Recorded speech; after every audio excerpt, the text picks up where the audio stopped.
Ladies and gentlemen, please take your seats and silence your cell phones. The program will begin shortly.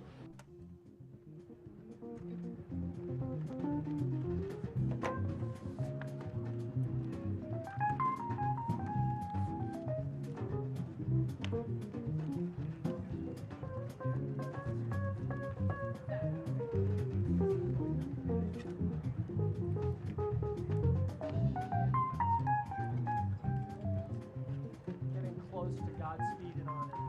Getting close to Godspeed and honors. We'll figure that out.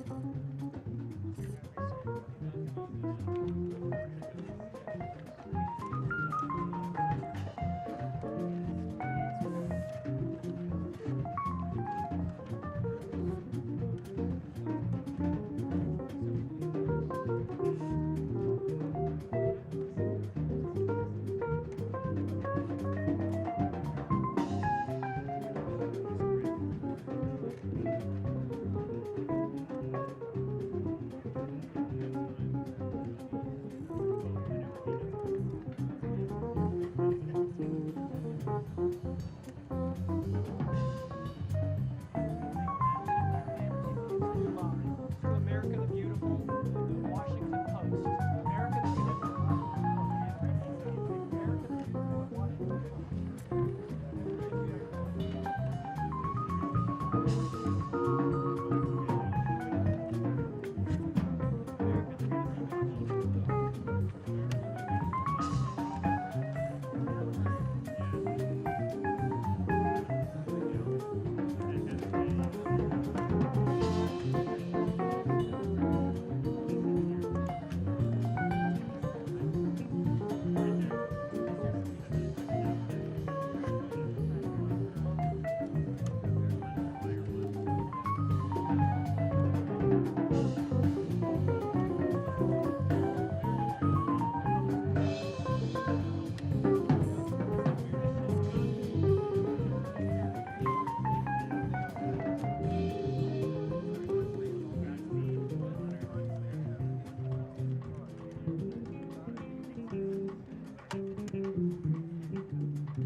Start at part 2. 1, 2, or 3. Start at part 2.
Ladies and gentlemen, please take your seats and silence your cell phones. The program will begin shortly.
check, 1, 2.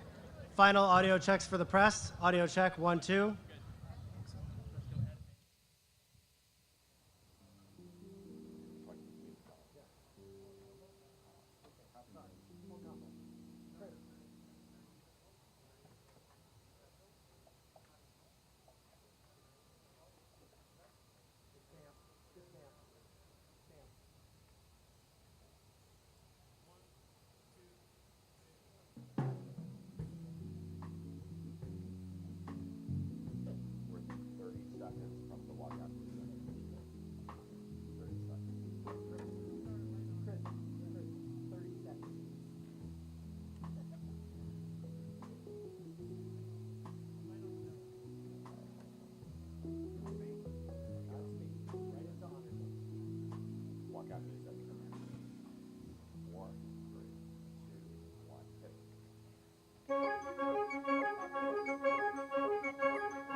Ladies and gentlemen, the First Lady of the United States, accompanied by the Second Gentleman of the United States.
Ladies and gentlemen, the President of the United States, accompanied by the Vice President of the United States and Judge Ketanji Brown Jackson.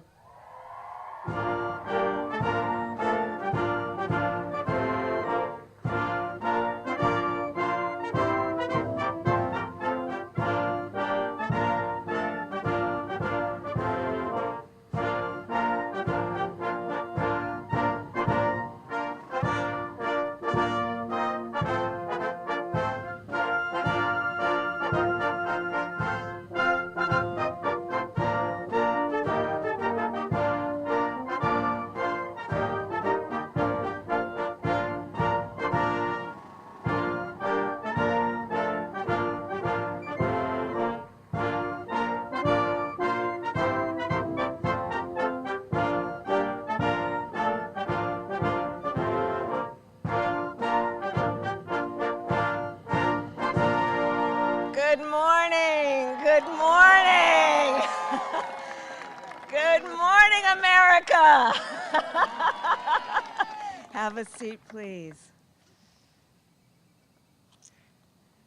President Joe Biden, First Lady Dr. Jill Biden, Second Gentleman Douglas Emhoff, members of Congress, members of the cabinet, members of our administration, and friends and fellow Americans.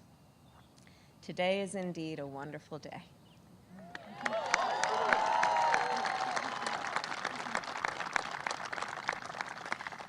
As we gather to celebrate the confirmation of the next Justice of the United States Supreme Court, Judge Ketanji Brown Jackson.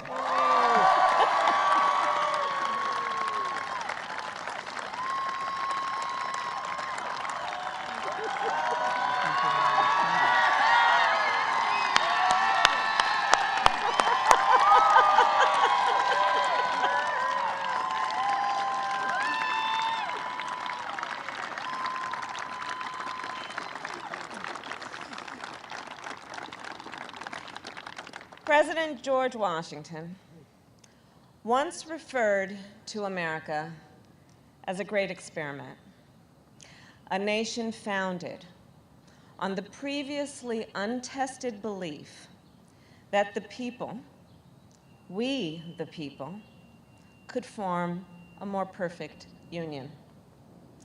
And that belief has pushed our nation forward for generations. And it is that belief that we reaffirmed yesterday.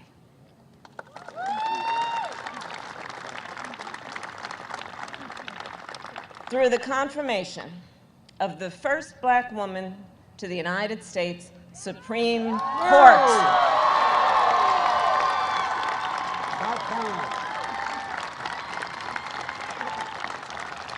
And Judge Jackson, you will inspire generations of leaders. They will watch your confirmation hearings and read your decisions. In the years to come, the court will answer fundamental questions about who we are and what kind of country we live in. Will we expand opportunity or restrict it? Will we strengthen the foundations of our great democracy or let them crumble? Will we move forward or backward? The young leaders of our nation will learn from the experience, the judgment, the wisdom that you, Judge Jackson, will apply in every case that comes before you, and they will see, for the first time, 4 women sitting on that court at one time.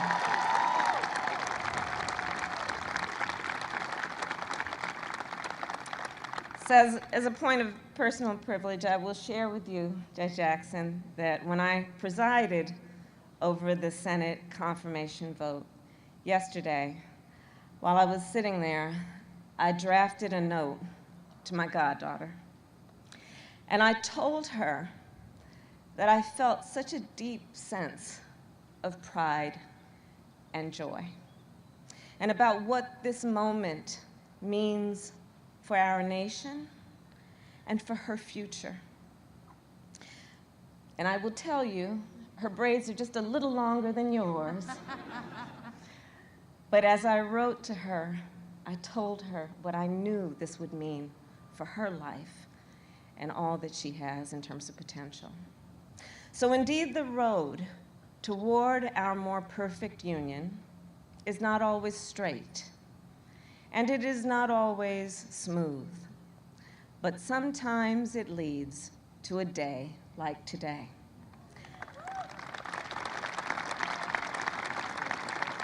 A day that reminds us what is possible when progress is made, and that the journey, well, it will always be worth it. So let us not forget that as we celebrate this day, we are also here in great part because of one President Joe Biden,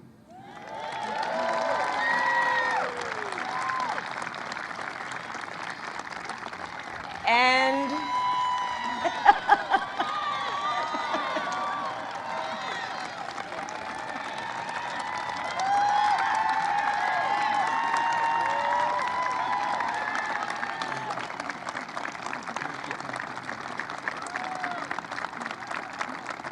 And because of Joe Biden's vision and leadership and commitment, a lifelong commitment to building a better America.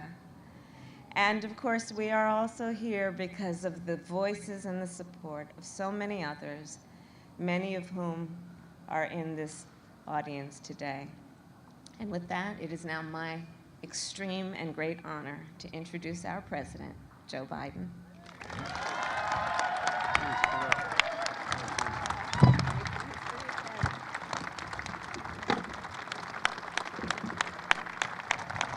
Thank you, Kamala. Thank you, thank you, thank you. The first really smart decision I made in this administration. My name's Joe Biden. Please sit down. I'm Jill's husband and Naomi Biden's grandfather. And folks, yesterday, this is not only a sunny day, I mean this from the bottom of my heart. This is going to let so much sun shine on so many young women, so many young black women, so many minorities, that it's real. It's real. We're going to look back, nothing to do with me. We're going to look back and see this as a moment of real change in American history. I was on the phone this morning, Jesse, with President Ramaphosa of South Africa. And he was talking about how the time that I was so outspoken about what was going on in my meeting with Nelson Mandela here. And I said, I'm shortly going to go out, I'm looking out the window. I'm going to go out on this, what they call the South Lawn in the White House. And I'm going to introduce to the world, the first African-American woman out of over 200 judges on the Supreme Court. And he said to me, keep it up. Keep it up. We're going to keep it up. And folks, yesterday we all witnessed a truly historic moment presided over by the Vice President. There are moments that people go back in history and they're literally historic, consequential, fundamental shifts in American policy. Today, we're joined by the First Lady, the Second Gentleman, and members of the Cabinet, Senate Majority Leader, there you are, Chuck, Senate Majority Leader, and so many who made this possible.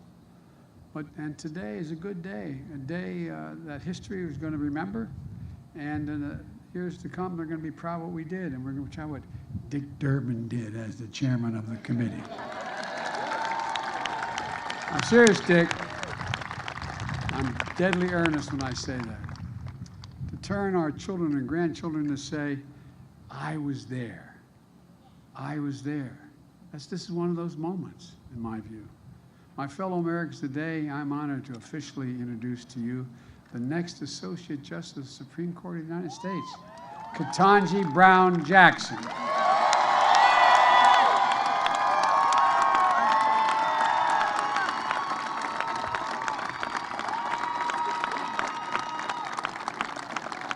After more than 20 hours of questioning at her hearing and nearly 100 meetings, she made herself available to every single senator who wanted to speak to her and spoke for more than just a few minutes, answered their questions in private as well as before the committee. We all saw the kind of justice she'll be, fair and impartial, thoughtful, careful, precise, brilliant, a brilliant legal mind with deep knowledge of the law, and a judicial temperament which was equally important in my view, that's calm and in command, and a humility that allows so many Americans to see themselves in Ketanji Brown Jackson. That brings a rare combination of expertise and qualifications to the court. A federal judge who has served on the second most powerful court in America, behind the Supreme Court. A former federal public defender with the ability to explain complicated issues in the law in ways everybody, all people can understand. A new perspective. When I made the commitment to nominate a black woman to the Supreme Court, I could see this day. I literally could see this day because I thought about it for a long, long time. As Jill and Naomi will tell you, I wasn't going to run again. But when I decided to run, this was one of the first decisions I made.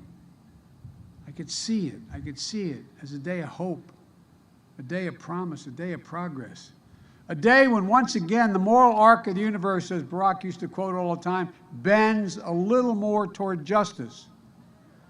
I knew it wouldn't be easy, but I knew the person I nominated will be put through a painful and difficult confirmation process. But I have to tell you, what Judge Jackson was put through was well beyond that.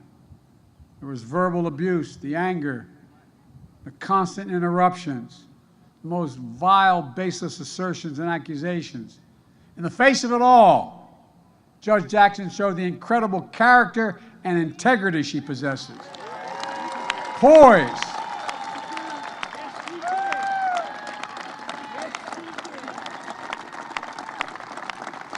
Poise and composure. Patience and restraint. And yes, perseverance and even joy. Even joy.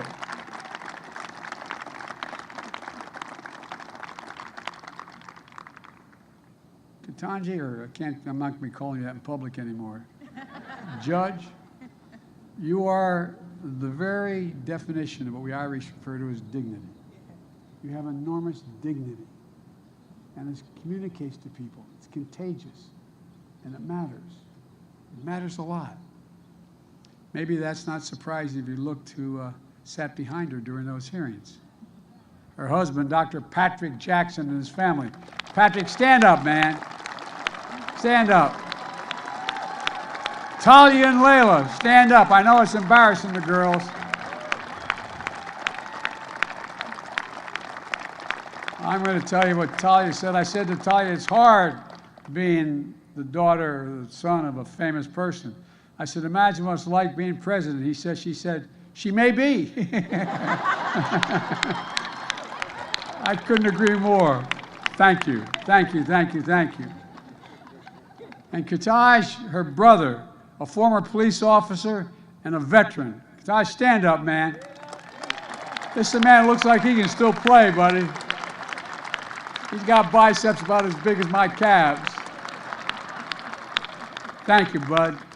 Thank you, thank you, thank you. And of course, her parents, Johnny and Elroy Brown. Johnny, all right, stand up.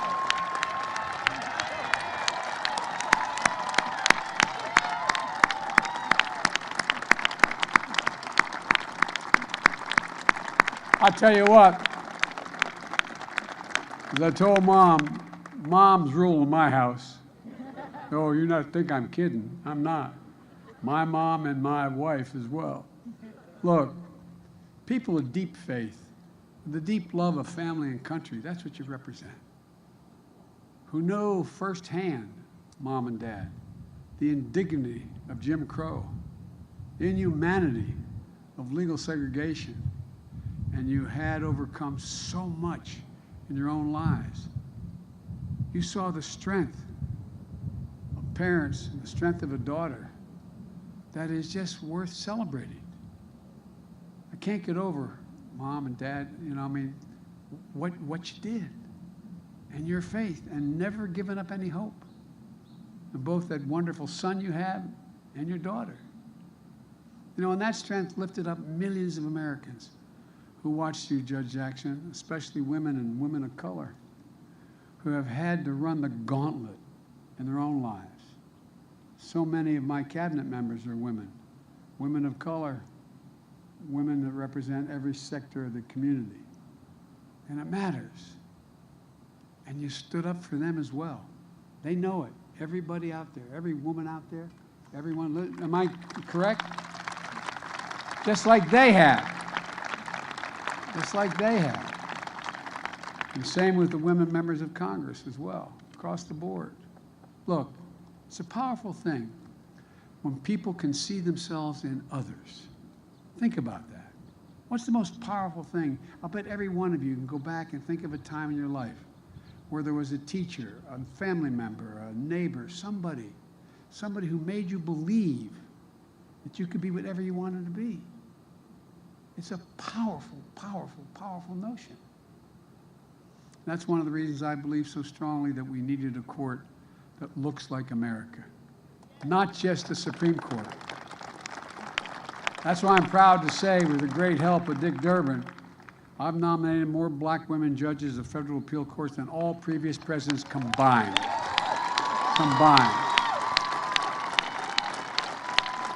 That's why I'm proud that Kamala Harris is our Vice President of the United States.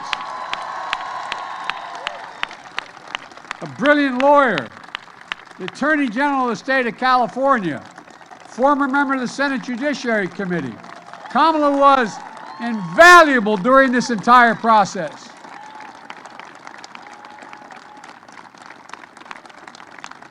And Chuck, our majority leader, I want to thank you, pal. You did a masterful job of keeping the caucus together, getting this vote across the finish line in a timely and historic manner. Just watching it on television yesterday, watching when the vote was taken on the Democratic side, the way people, there was such enthusiasm, genuine. You can tell when it's real. You can tell when it's real. Did an incredible job, Chuck. Thank you so much. Folks, because you're all able to sit down and don't have to stand, I'm going to go on a little longer here and tell you. I want to say something about Dick Durbin again. Dick, I'm telling you, overseeing the hearing, how you executed the strategy by the hour, every day to keep the committee together. And you have a very divided committee with some of the most conservative members of the Senate on that committee. It was especially difficult with an evenly divided Senate. Dick, I served as chairman of that committee for a number of years before I had this job and the job of vice president, as did all the Democrats. You did not stand, I think all the Democrats in the committee did. And every Democrat in the Senate, all of whom voted for Judge Jackson. And notwithstanding the harassment and attacks in the hearings, I always believed that the bipartisan vote was possible. And I hope I don't get him in trouble. I mean it sincerely, but I want to thank 3 Republicans who voted for Judge Jackson. Senator Collins, who's a woman of integrity. Senator Murkowski, the same way, an Alaskan, up for re-election. And Mitt Romney, whose dad stood up like he did. His dad stood up and made these decisions on civil rights. They deserve enormous credit for setting aside partisanship and making a carefully considered judgment based on the judge's character, qualifications, independence. And I truly admire the respect, diligence, and hard work they demonstrated in the course of the process. As someone who's overseen, they tell me, more Supreme Court nominations than anyone who's alive today, I believe that respect for the process is important. And that's why it was so important to me to meet the constitutional requirement to seek the advice and the consent of the Senate. The advice beforehand and the consent. Judge Jackson started the nominating process with an impressive range of support, from the FOP to the civil rights leaders. Even Republican-appointed judges came forward. In fact, Judge Jackson was introduced to the hearing by Judge Thomas Griffin, the distinguished retired judge appointed by George W. Bush. She finished the hearing with among the highest levels of support of the American people of any nomination in recent memory. So soon, Judge Jackson will join the United States Supreme Court, and like every justice, the decisions she makes will impact on the lives of America for a lot longer in many cases than any laws we all make. But the truth is, she's already impacting the lives of so many Americans. During the hearing, Dick spoke about a custodial worker who works the night shift at the Capitol. Her name is Verona Clemens. Verona, where are you? Stand up, Verona. I wanted to see. You don't mind. She told him what this nomination meant to her. So he invited Ms. Clemens to attend the hearing because she wanted to see, hear, and stand by Judge Jackson. Thank you, Verona. Thank you, thank you, thank you. At her meeting with Judge Jackson, Senator Duckworth introduced her to an 11-year-old, is it Vivian? Vivian. I'm sorry, Vivian. That's her. Is that your sister? He's pointing. who was so inspired by the hearing, she wants to be a Supreme Court justice when she grows up. God love you. Stand up, honey. Am I going to embarrass you by asking you to stand up? Come on, stand.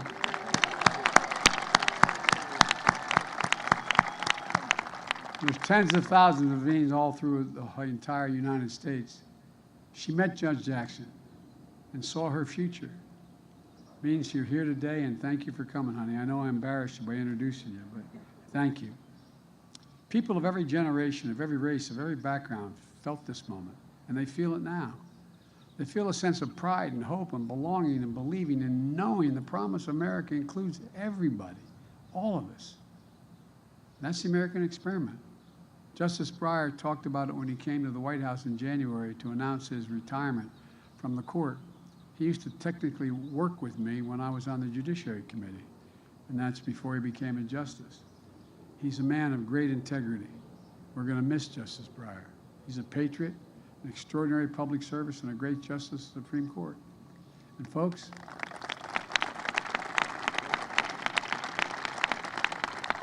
let me close with what I've long said. America is a nation that can be defined in a single word. I was in the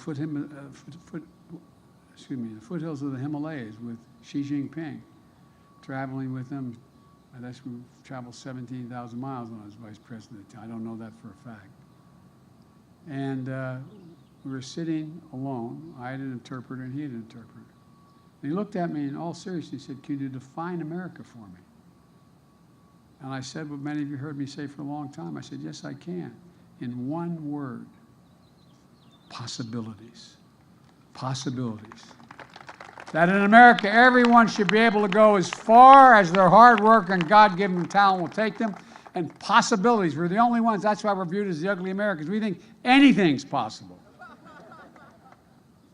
And the idea that a young girl who was dissuaded from even thinking you should apply to Harvard Law School, don't raise your hopes so high. Well, I don't know who told you that, but I'd like to go back and invite her to the Supreme Court. She can see the interior. Look, even the Supreme Court of the United States of America.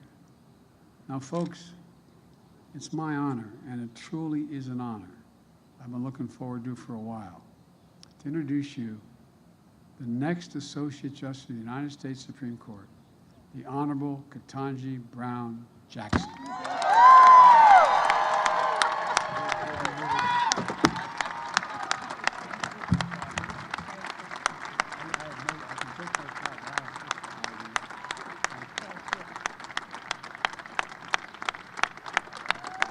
Thank you. Thank you all. Thank you all very much. Thank you. Thank you so much, Mr. President. It is the greatest honor of my life to be here with you at this moment, standing before my wonderful family, many of my close friends, your distinguished staff and guests, and the American people. Over these past few weeks, you've heard a lot from me and about me, so I hope to use this time primarily to do something that I have not had sufficient time to do, which is to extend my heartfelt thanks to the many, many people who have helped me as part of this incredible journey. I have quite a few people to thank, and as I'm sure you can imagine, in this moment, it is hard to find the words to express the depth of my gratitude. First, as always, I have to give thanks to God for delivering me as promised and for sustaining me throughout this nomination and confirmation process. As I said at the outset, I have come this far by faith, and I know that I am truly blessed. To the many people who have lifted me up in prayer since the nomination, thank you. I am very grateful. Thank you as well, Mr. President, for believing in me and for honoring me with with this extraordinary chance to serve our country. Thank you also, Madam Vice President, for your wise counsel and steady guidance. And thank you to the First Lady and the Second Gentleman for the care and warmth that you have shown me and my family. I would also like to extend my thanks to each member of the Senate.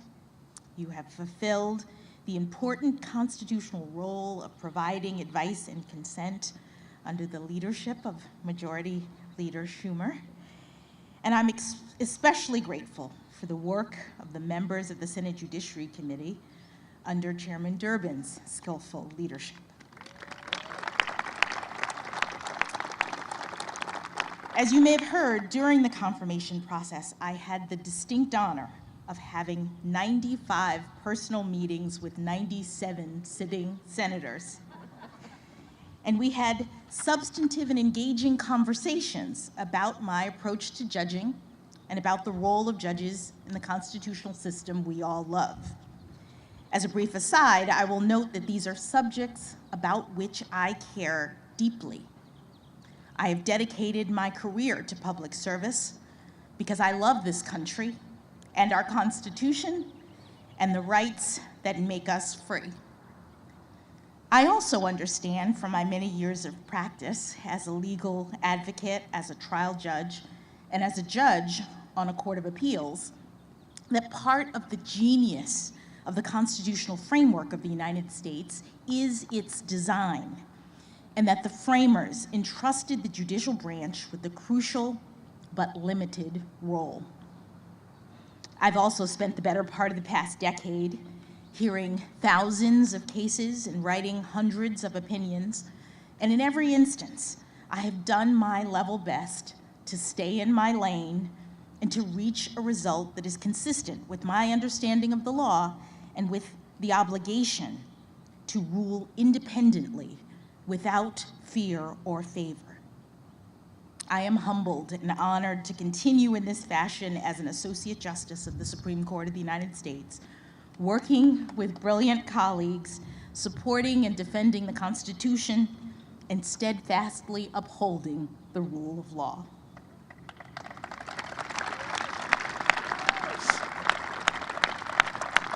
But today, at this podium, my mission is far more modest. I'm simply here to give my heartfelt thanks to the categories of folks who are largely responsible for me being here at this moment. First, of course, there is my family. Mom and Dad, thank you, not only for traveling back here on what seems like a moment's notice, but for everything you've done and continue to do for me. My brother Ketanji is here as well. You've always been an inspiration to me as a model of public service and bravery, and I thank you for that.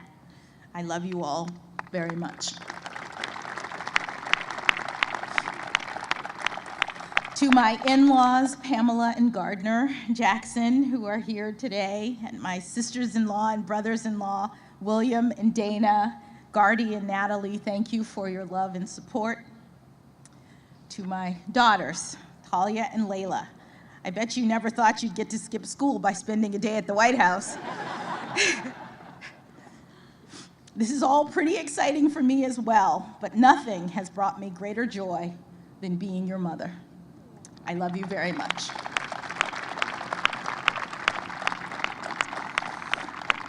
Patrick, thank you for everything you've done for me over these past 25 years of our marriage. You've done everything to support and encourage me, and it is you who've made this moment possible. Your steadfast love gave me the courage to move in this direction. I don't know that I believed you when you said that I could do this, but now I do.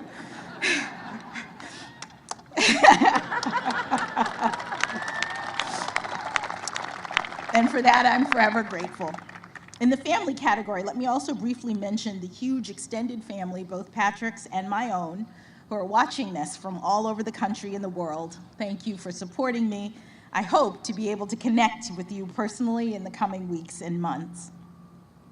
Moving on briefly to the second category of people that warrant special recognition, those who've provided invaluable support to me professionally in the decades prior to my nomination, and the many, many friends I've been privileged to make throughout my life and career.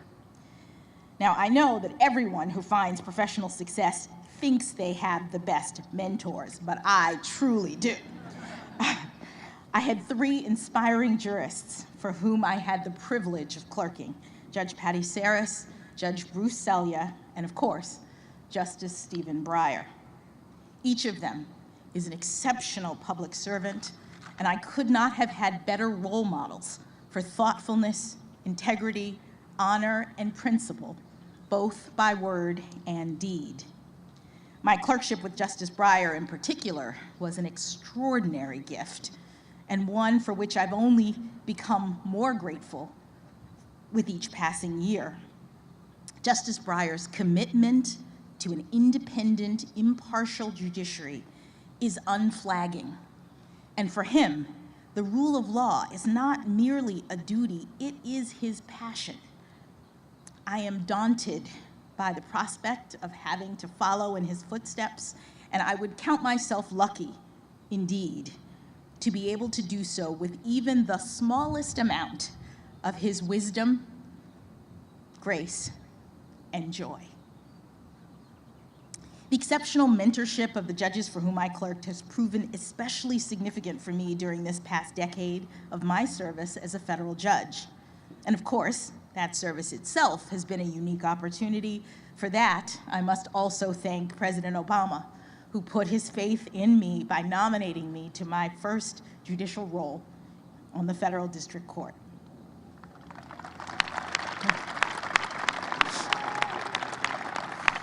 This brings me to my colleagues and staff of the Federal District Court in Washington, D.C. and the D.C. Circuit. Thank you for everything. I am deeply grateful for your wisdom and your battle-tested friendship through the years.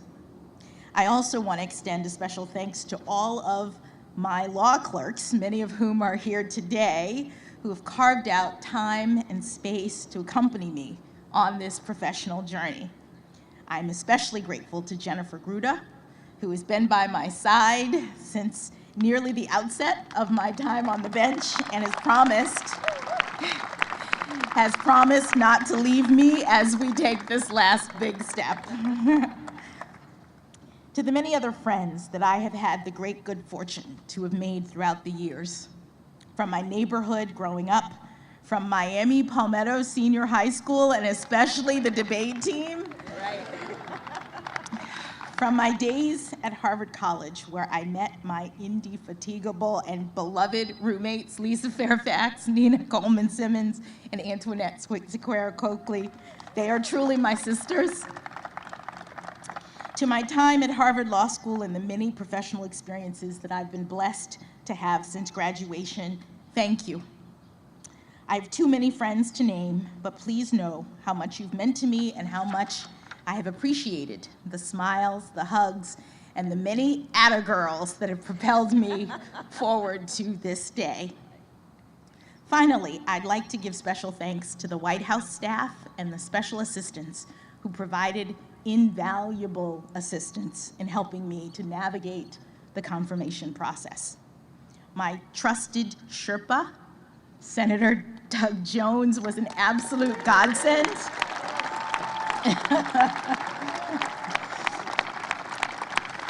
He was an absolute godsend. He's not only the best storyteller you'd ever want to meet, but also unbelievably popular on the Hill, which helped a lot.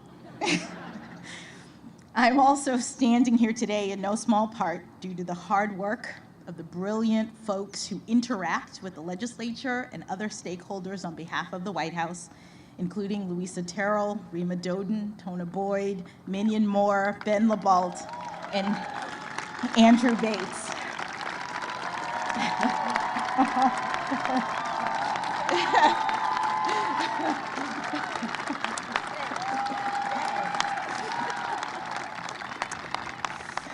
I am also particularly grateful for the awe-inspiring leadership of White House counsel Dana Remus.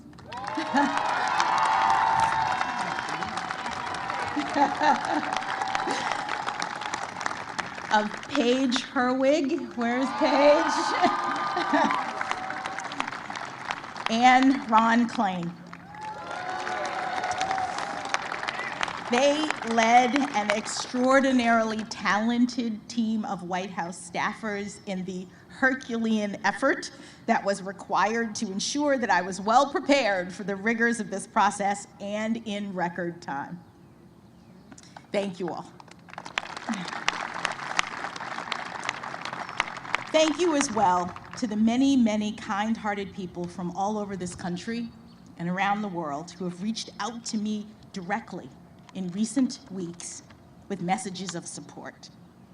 I have spent years toiling away in the relative solitude of my chambers with just my law clerks in isolation, so it's been somewhat overwhelming in a good way to recently be flooded with thousands of notes and cards and photos expressing just how much this moment means to so many people.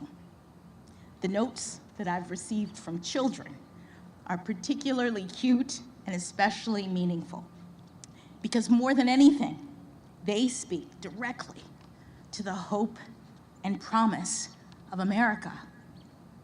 It has taken 232 years and 115 prior appointments for a Black woman to be selected to serve on the Supreme Court of the United States.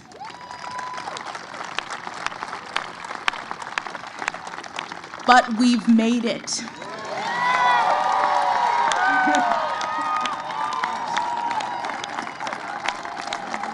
We've made it, all of us, all of us.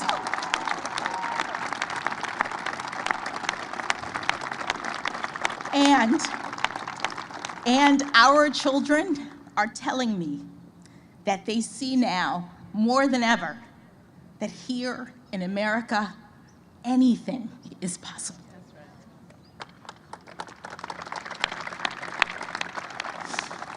They also tell me that I'm a role model, which I take both as an opportunity and as a huge responsibility. I am feeling up to the task primarily because I know that I am not alone. I am standing on the shoulders of my own role models, generations of Americans who never had anything close to this kind of opportunity, but who got up every day and went to work believing in the promise of America, showing others through their determination and, yes, their perseverance that good things can be done in this great country.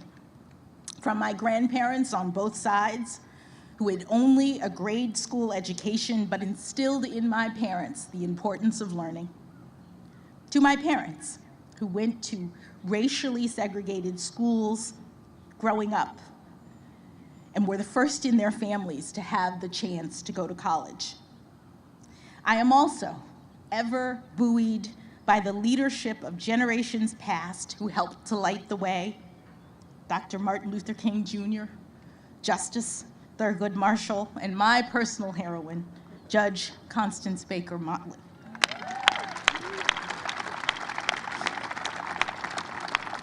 They and so many others did the heavy lifting that made this day possible.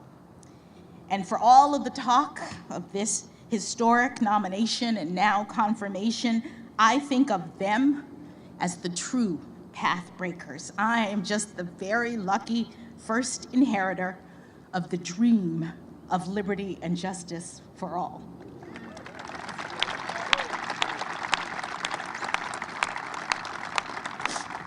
To be sure, I have worked hard to get to this point in my career, and I have now achieved something far beyond anything my grandparents could have possibly ever imagined. But no one does this on their own. The path was cleared for me so that I might rise to this occasion. And in the poetic words of Dr. Maya Angelou, I do so now while bringing the gifts my ancestors gave.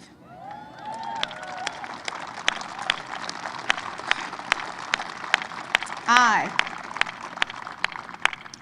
am the dream and the hope of the slave.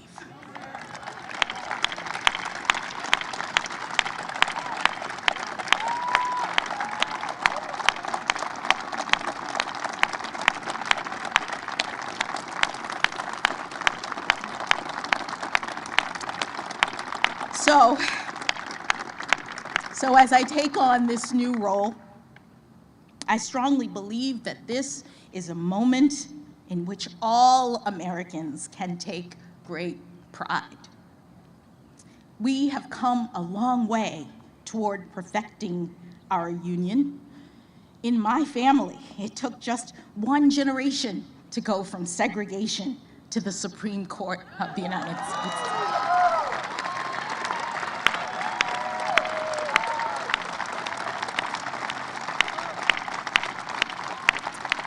And it is an honor, the honor of a lifetime, for me to have this chance to join the court, to promote the rule of law at the highest level, and to do my part to carry our shared project of democracy and equal justice under law forward into the future. Thank you again, Mr. President and members of the Senate, for this incredible honor. Hug you.